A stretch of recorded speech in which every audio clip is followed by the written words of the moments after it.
अस्सलाम वालेकुम। आप देख रहे हैं न्यूज़ 360 और मैं हूं आपकी मेज़बान तूबा खिज़र है। नाज़रीन, आज के मुद्दे में बात करेंगे लॉलीवुड के इस वक्त सबसे ज़्यादा बात किए जाने वाले कपल में से एक शख्स की, और ये कपल है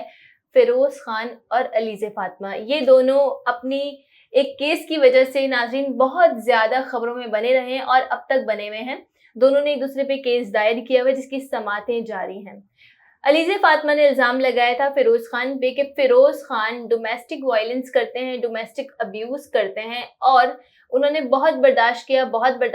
2018 में इनकी शादी हुई थी और 2022 में इन्होंने तलाक की तस्दीक कर दी। तो उन्होंने कहा कि मैंने इतने सालों में बहुत ज़्यादा बर्दाश्त किया, लेकिन अब चूँकि मेरे 2 बच्चे हैं और मैं नहीं चाहती कि मेरे बच्चे वो जो डोमेस्टिक वायलेंस है वो देखते रहें और उनके लिए वो चीज़ नॉर्मल होती रहे, क्योंकि बच्चे जो चीज़ देखते हैं, बड़े होके जब वो चीज़ें कर रहे होते हैं तो उन्हें उसमें आर महसूस नहीं होती या उन्हें उसमें झिझक महसूस नहीं होती, बिकॉज़ उनके लिए वो एक नॉर्मल बात थी, क्योंकि वो बचपन से देखते हुए आ रहे हैं अपने बाप को वो चीज़ें करते हुए। या अगर डोमेस्टिक वायलेंस का कोई जॉनरा या जेंडर नहीं होता कि ये सिर्फ़ शौहर बीवी पे कर सकता है। बाज़ औक़ात जो है वो बीवियाँ भी शौहरों पर डोमेस्टिक वायलेंस कर रही होती हैं, तो बच्चे वो चीज़ देख रहे होते हैं अपने पेरेंट्स को करते हुए और उनके लिए वो चीज़ बिल्कुल आम सी हो जाती है। और जब वो खुद उस मर्तबे पे आते हैं कि वो ज़िंदगी में किसी के शौहर बने या फिर किसी की बेगम बने, तो वो जब ये चीज़ कर रहे होते हैं, हाथ उठाना या धक्का दे देना या शाउटिंग कर देना, तो उनको ये चीज़ बिल्कुल नॉर्मल लग रही होती है। अब हम शुरू से ही आपको बता रहे हैं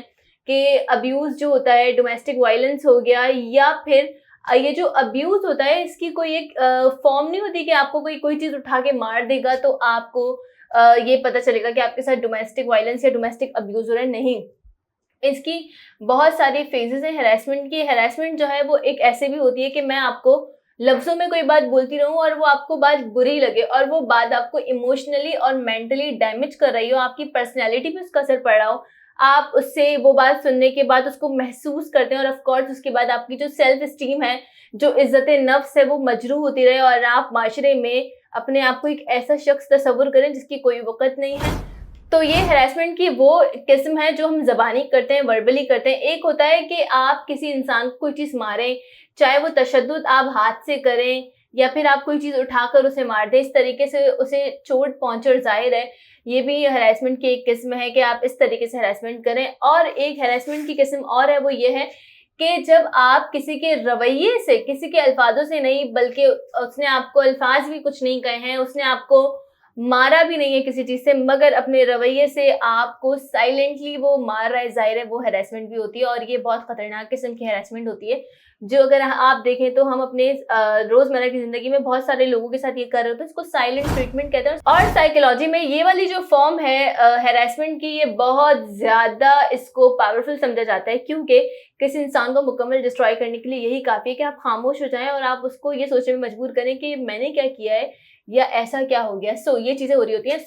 अब अलीज़े फ़ातिमा ने यहाँ पर इल्ज़ाम लगाया फ़िरोज़ ख़ान पे कि वो डोमेस्टिक वायलेंस कर रहे थे, और यही नहीं बल्कि उन्होंने प्रूफ़ भी शेयर किए सोशल मीडिया पर, जहाँ पर देखा जा सकता है कि उनके चेहरे पर और उनके जिस्म पर जो है वो तशद्दुद के निशान वाज़ेह तौर पे नज़र आ रहे हैं। फ़िरोज़ ख़ान पूरे मामले पे खामोश रहे, कुछ नहीं कहा और बिल्कुल चुप रहे, जिस पे लोगों ने कहा कि फ़िरोज़ की खामोशी में बहुत बड़ा जवाब है, और ज़ाहिर है खामोशी जब ख़त्म होती है तो एक तूफ़ान आता है, जो कि हमने देखा भी कि किस तरीके से आया। लेकिन अलीज़ा सुल्तान यहाँ पे अपने मौक़िफ़ पे डटी रहीं, और उसके बाद बच्चों की कस्टडी की बात आई तो उस पे भी तमाम तरह हमने आपको अपडेट करते रहे कि क्या चीज़ें चलती रहीं। अब तक समातें हो रही हैं, अलीज़ा सुल्तान अपने मौक़िफ़ पे डटी हुई हैं कि भई मुझे जो है वो अपने बच्चों को इस शख़्स के हवाले नहीं करना। ताहम फ़िरोज़ ख़ान भी वहाँ पर बज़िद हैं और ये तमाम तर चीज़ें चल रही हैं। फ़िरोज़ ख़ान ने उन तमाम एक्टर्स पर और उन तमाम लोगों पर डेफेमेशन सूट दायर कर दिया था जिन्होंने फ़िरोज़ ख़ान के हवाले से, क्योंकि अभी तक अदालत का कोई फैसला नहीं आया है, तो अदालत का फैसला सुने बगैर ही उन्हें मुजरिम करार देकर उनके साथ काम करने से मना कर दिया, या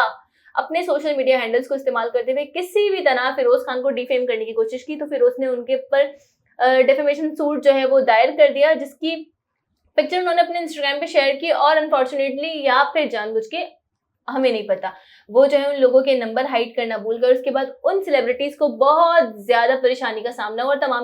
तमाम सेलिब्रिटीज़ जो है नाज़रीन, वो अदालत पहुँच के फ़िरोज़ ख़ान के ऊपर मुकदमा दायर करने कि इन्होंने हमारा नाम हाइड नहीं किया और अब हमें धमकी आमेज़ जो है वो पैगामात मौसूल हो रहे हैं। तो ये तमाम तर चीज़ें चल रही थी, और उसके बाद अब ये चीज़ बिल्कुल बैठ गई थी। अब अलीज़ा सुल्तान ने अपना इंस्टाग्राम पे एक Q&A किया है, और आपको ये भी बताएँ कि फ़िरोज़ ख़ान की तलाक के बाद क्योंकि अलीज़े फातिमा जो है वो काफ़ी ज़्यादा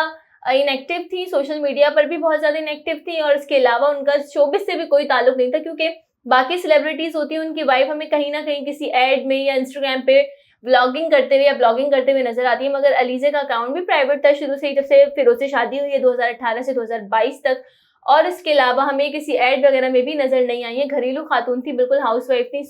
अब जब से ये तलाक का मुकदमा दायर किया तो उसके बाद अलीज़ा सुल्तान ने एक मॉडलिंग भी की, जिसके बाद लोगों ने उन्हें बहुत ज़्यादा तनकीद का निशाना बनाया है कि आप अपने इस फेम को, जो कि अब आपका नाम बाहर आ रहा है और ज़ाहिर है फिरोज़ खान से आपका नाम जुड़ा हुआ है और आपका नाम जब बाहर आ रहा है, लोग आपको पहचान रहे हैं, तो अब आप ये करेंगी कि आप मॉडलिंग करें, तो आप इस तमाम सीन को इस तरीके से अपने हक में इस्तेमाल करें। और बहुत सारे लोग ये कह रहे थे कि अलीज़ा सुल्तान ने जानबूझ के तमाम ड्रामा किया है। ताहम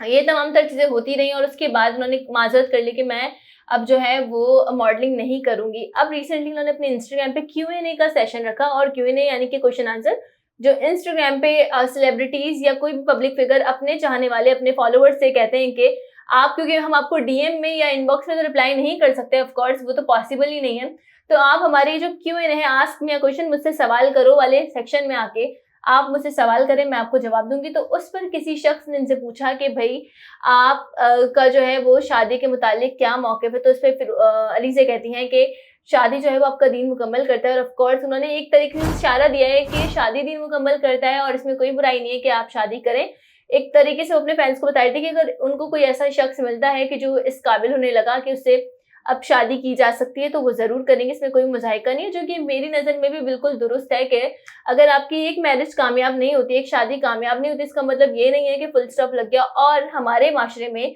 ख़वातीन को तो वैसे ही इस टैबू में डाल दिया जाता है ना कि अब जो है इनकी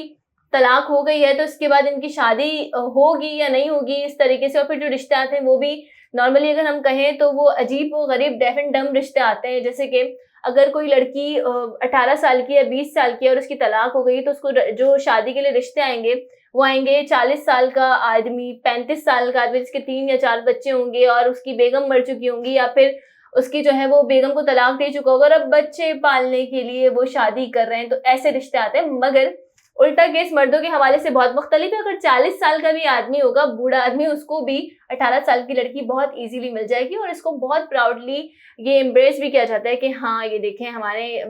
जो 40 साल का ये हमारा बच्चा है, इसको 18 साल की जो है वो खातून मिल रही है शादी करने के लिए। तो ये चीज़ें, इस पे काम करने की ज़रूरत है। अब यहाँ पर अलीज़ा की बात में जितनी पॉजिटिव वाइब्स आ रही थी वो बहुत दुरुस्त हैं, और शादी ख़त्म होने से ज़िंदगी ख़त्म नहीं होती। ज़ाहिर है अल्लाह ने भी आपको ऑप्शन दिए कि आप अपनी लाइफ को दोबारा स्टार्ट कर सकते हैं, इसमें कोई मुज़ाहिका नहीं। और इस्लाम ने औरत को ये हक दिया, जहाँ पर ये हम देखें कि बाकी मज़ाहिब में जब तलाक हो जाए या शौहर मर जाए तो औरतें जो है वो आगे अपनी ज़िंदगी कैरी नहीं कर सकती, मगर इस्लाम ने उन्हें राइट दिया है। अब अलीज़ा ने तो बहुत अच्छे से ये जवाब दिया, और इसके अलावा भी बहुत सारे क्यू&ए में जो क्वेश्चन आंसर आए थे वो बहुत ही ज़्यादा अच्छे सवाल जवाब उन्होंने किए, और अच्छे सवालों का बहुत अच्छे से जवाब दिया। जहाँ पर लोग कह रहे थे कि विमेन एम्पावरमेंट, तो वो कहती हैं कि भाई विमेन एम्पावरमेंट बहुत ज़रूरी है, ख़वातीन का अपने पाँव पे खड़े होना बहुत ज़्यादा ज़रूरी है, और तमाम तर बातें कि ख़ानदान की मोहब्बत, घर वालों की मोहब्बत हो तो किसी भी चीज़ की कमी नहीं होती, कहीं पर भी बंदा नहीं हारता, ये कह रही है। और फिर उन्होंने अपने एक नए ब्रांड जो वो लॉन्च करने वाली है, अपने क्लोथिंग ब्रांड के हवाले से, कपड़ों के ब्रांड के हवाले से, उसके हवाले से भी अपने चाहने वालों को बताया कि जल्द ही वो अपना एक कपड़ों का ब्रांड लॉन्च करने वाली है। ये तमाम तर चीजें हो रही थी और बहुत स्मूथली चल रही थी। ताहम नाज़रीन, इस सेकंड मैरिज वाली बात को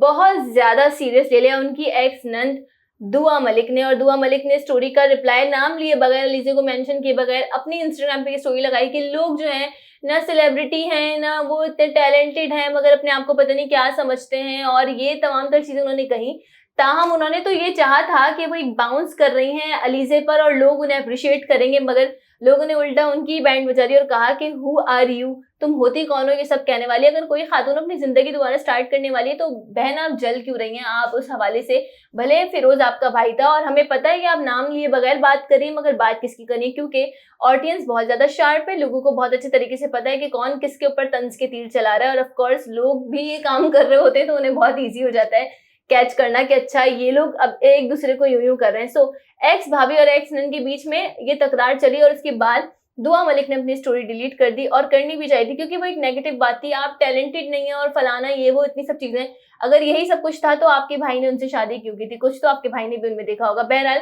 अब ये केस चल रहा है तो हम इससे पहले कुछ नहीं कहेंगे, क्योंकि अदालत का फैसला मोतबर है और अदालत जिसको मुजरिम करार देगी हम भी उसे मुजरिम कहेंगे, लेकिन उससे पहले कुछ भी कहना कबल इस वक्त होगा। तो आप हमें कमेंट करके बताएं कि आप अलीज़ा के इस जवाब के बारे में क्या कहेंगे, और दुआ मलिक के उस तंज के बारे में आपको क्या लगता है कि उन्हें कहना चाहिए था या नहीं कहना चाहिए था। इसी के साथ अपनी मेजबान तूबा खिजर हयात को दीजिए इजाजत। मिलते हैं अगले प्रोग्राम में इंशाल्लाह। अल्लाह निगहबान।